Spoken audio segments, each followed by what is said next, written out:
bienvenida a todos ustedes en su casa, por supuesto. Lama, muchas gracias por venir, por no estar de vacaciones. Salpate, maestro. Y ella, Monty, desde algún estudio de este canal. ¿Cómo estás, Monty?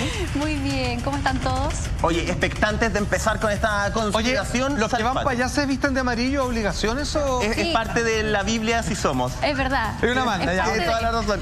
Oye, hablando de mandas, partamos con todo lo que está sucediendo, Salpate, en el Vaticano, porque de un minuto a otro empezaron a salir informaciones, bien lo decías tú en la presentación, de un apagón. Algo va a pasar. Tomaron detenido al Papa. Pistolazos en pleno Vaticano. ¿Qué es lo que pasó? A ver, esto ocurrió hace aproximadamente unas 2 semanas, 10 días, en donde se viraliza la siguiente noticia y que luego se empalma con otros hechos similares en otras capitales europeas como Alemania, Italia y otra que en este momento no recuerdo más de Europa del Este. El titular del Confidencial lo menciona de la siguiente manera. La verdad es que esto se dio por un hecho completo que ya lo vamos a explicar. Conspiración en el Vaticano, ya todos hablan de esta palabra. Ni el Papa está detenido, ni hubo disparo. ¿Por qué? ¿Qué decía aquella noticia? ¿Ya? Que de golpe y porrazo, a una hora, pocos minutos después de que el sol se haya ido y comienza las luminarias de la Plaza San Pedro, que ustedes pueden ver ahí frente al Vaticano, ahí con su tan emblemático y costoso precio de la entrada para ver uno el museo y otro ver, obviamente, el Vaticano probablemente tal, y del cual me echaron con escándalo de la Capilla Sixtina, pero con justa razón, y yo puedo decirles también las cosas que pensaba en la cara. Hubo un apagón. No conforme con eso, dice la gente, dicen estas redes sociales que comienzan a oírse un par de disparos y de inmediato y prácticamente de la nada se levanta una noticia que dice, por fin, el Papa, luego de ser estudiado, luego de ser pasado por el poder de la justicia, se le reconoce su intromisión y participación en ciertos negocios ilícitos, en ciertos actos vandálicos, que incluía, digamos, tráfico de personas y otras cosas que ni siquiera me atrevo a mencionar, y que por lo tanto este fue el momento justo donde la Iglesia Católica, con su sumo pontífice, tenían que ya bajar la cortina. Esa era la noticia.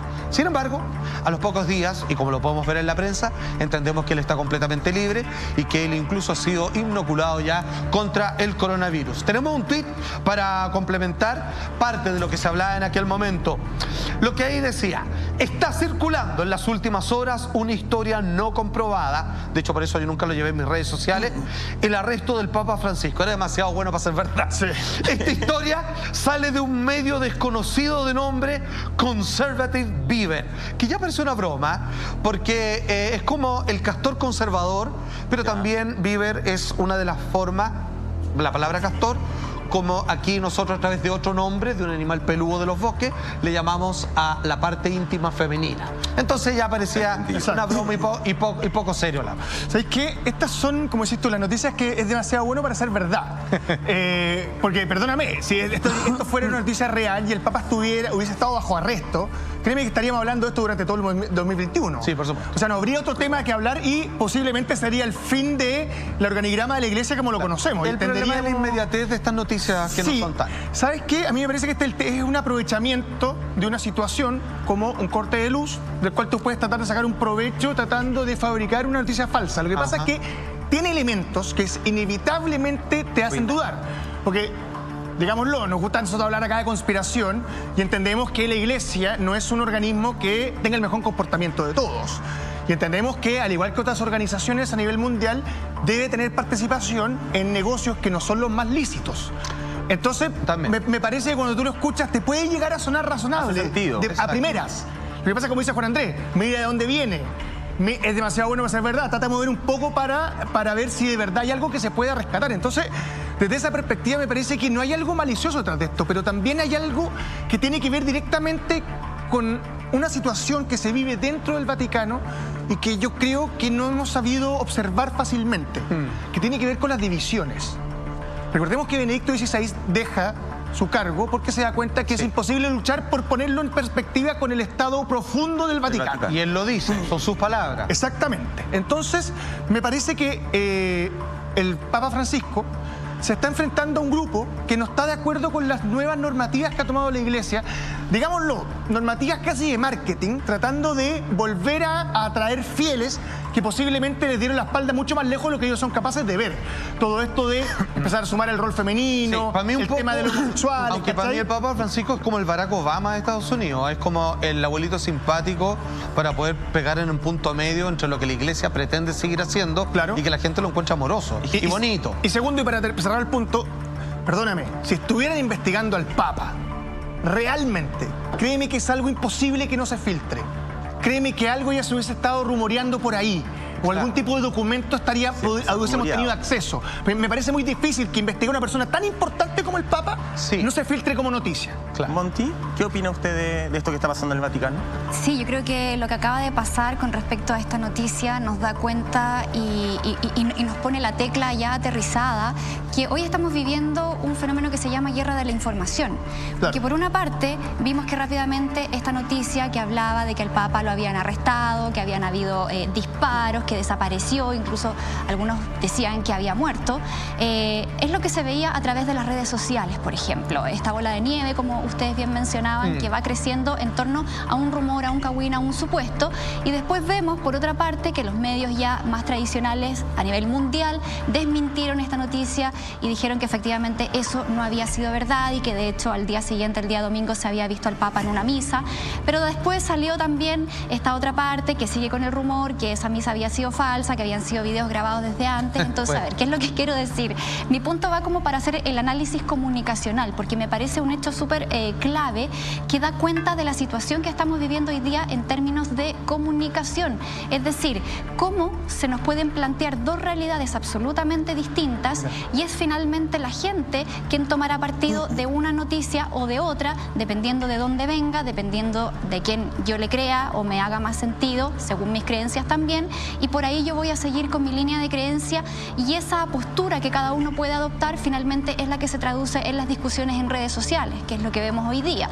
Yo me dediqué a revisar harto el trending topic, esto pasó hace una semana ya, y la gente de verdad estaba súper dividida, o sea, algunos creían que esto era de verdad cierto, otros decían que era mentira, y entre medio las descalificaciones y todo lo que ya sabemos que se produce a través de las redes sociales cuando alguien opina distinto o cuando alguien cree una versión diferente a la que cree uno.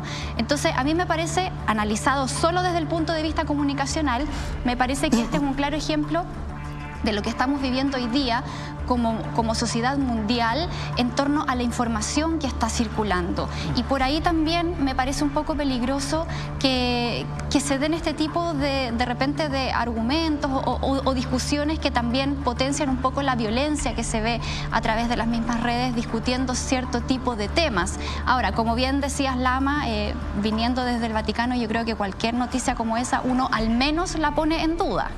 Claro. Es súper cierto lo que dice Monty, efectivamente este es un reflejo como de lo que pasa a nivel comunicacional en el mundo, que ya lo hemos hablado en otras instancias en Estados Unidos, y me parece que ampliándolo, el Vaticano es un ejemplo de lo que sucede en el mundo justamente y cómo las mafias, entiéndase la palabra, empiezan a operar.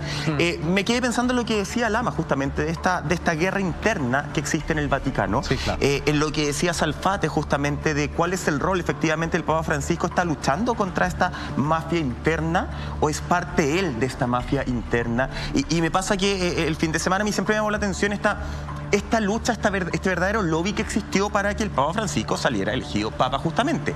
Y llegué a un libro, no me acuerdo el autor, perdón, pero que se llama La elección del Papa Francisco, un relato íntimo que cambió la historia, justamente, y es un libro que habla de cómo cenas privadas, de cómo juntas de comida, de cómo intrigas, de cómo también se empezaron a aprovechar ciertas noticias falsas de otros cardenales que estaban en juego para poder darle el primer lugar al Papa Francisco.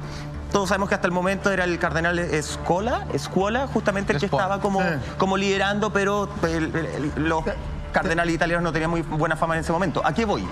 Con que me da la sensación, y hablándolo desde solo como ciudadano, sino con una ignorancia máxima en el Vaticano, solo leyendo hace pocos días, me da la sensación de que nunca Nunca es por nada una lucha tan intensa, una negociación tan drástica de tantos días con tantos cardenales para que alguien salga de la nada. El Papa Francisco no había sonado hasta ese minuto. El Papa Francisco no figuraba en ninguna lista.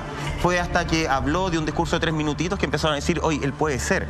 ¿A qué voy? Yo creo que el Vaticano maneja desde el dinero, lo único que le falta es tener credibilidad hoy día. Porque todo el resto lo tiene, si quiere manejar el mundo. Actualización. Lo único que le falta, la credibilidad, yo siento que va dentro de la actualización. Y hoy día tenemos a un Papa que uno dice, oye, en la forma está haciendo bien, quebrador de los dogmas de la Iglesia. Es un Papa que está diciendo, sí, ¿sabéis qué? Pueden casarse los homosexuales tal vez, pueden empezar a tener cierta lógica. Es un Papa que está hablando abiertamente de los objetos voladores no identificados. Es un Papa que hoy día en forma, más no fondo, ya lo vamos a ver más adelante, está dándole un espacio a la mujer. Entonces yo me pregunto... Habla de los ovnis también. Claro, de los ovnis. ¿Será Salfate, dentro de esta lógica conspiranoica en la que entramos los días lunes, será el Papa Francisco un plan ideado hace muchos años para poder darle el último punto a lo que necesita el Vaticano y la Iglesia, que es la credibilidad y la confianza para ir dar el golpe maestro? Ya, es muy interesante lo que tú planteas. A ver, entendamos que hoy por hoy existen una terminología que me gustaría explicarla, que está al otro lado de las teorías conspirativas, que parecen prima hermana y la verdad están muy separadas. Una teoría conspirativa es teoría porque no se puede probar del todo, siendo que todos los hechos apuntan de que, dados ciertos antecedentes que tenemos y dados los resultados basados en esos antecedentes, pareciera que hay un plan detrás efectuado por ciertas personas o grupos. Entonces, tiene un raciocinio y una lógica que la estabiliza. Eso es una teoría de conspiración.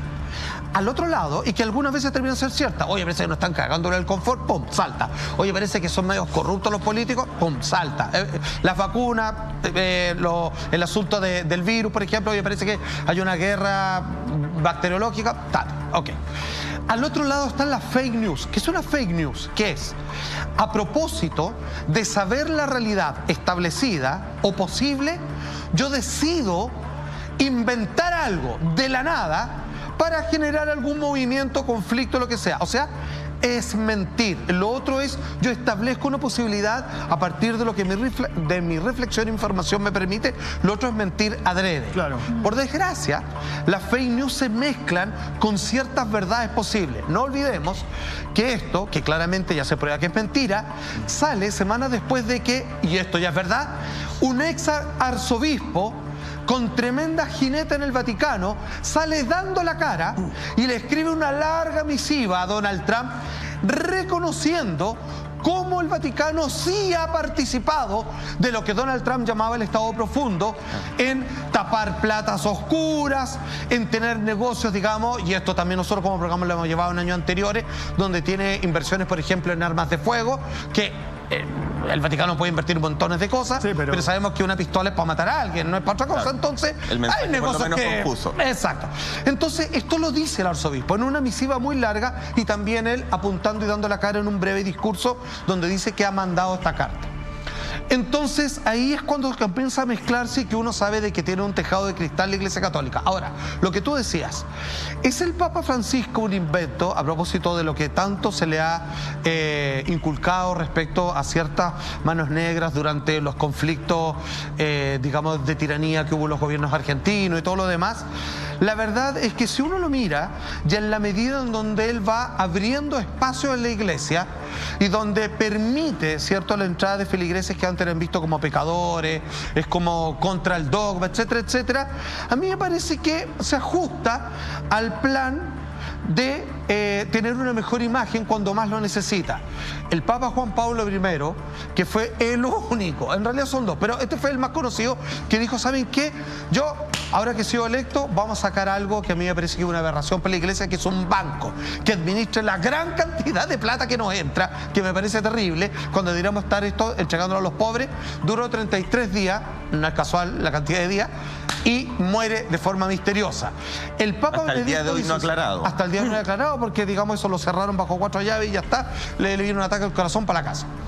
El Papa Benedicto XVI él mismo dice, ¿sabe qué? Yo no puedo, eso es su palabra, yo no puedo luchar contra los círculos de poder, que aquí en su mayor tema en particular era la protección contra el abuso a menores, con grandes, de las platas que la gente entrega a la iglesia, en las misas, que no solamente son para ayudar a las parroquias, sino que llega un porcentaje y era para contratar abogados increíbles. Yo les he contado, yo cuando trabajaba en el Mercurio conocí a una de las abogadas contratadas de por vida, que era viajar por los países, conocerse las leyes de cada nación para defender a los curas acusados de un tipo de abuso.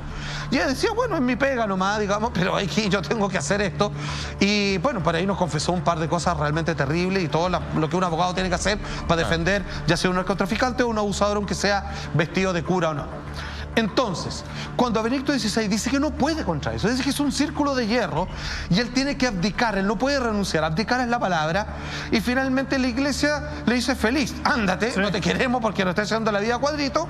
Llega este otro papa que parece sí agradar a todos. Y cuando tú agradas a todos, vas a tener que traicionar por lo menos una cierta honestidad, que es lo que la iglesia dice que para eso nace y para eso existe. Entonces yo creo que... Un papa con la cara abuelito de Heidi, que es mucho más amigable. No como el otro que tenía cara así terrible, que es un gran papa, el anterior. Es un gallo muy intelectual. Tiene unos escritos que son maravillosos. Yo que no soy católico, yo los leo con admiración porque es un erudito.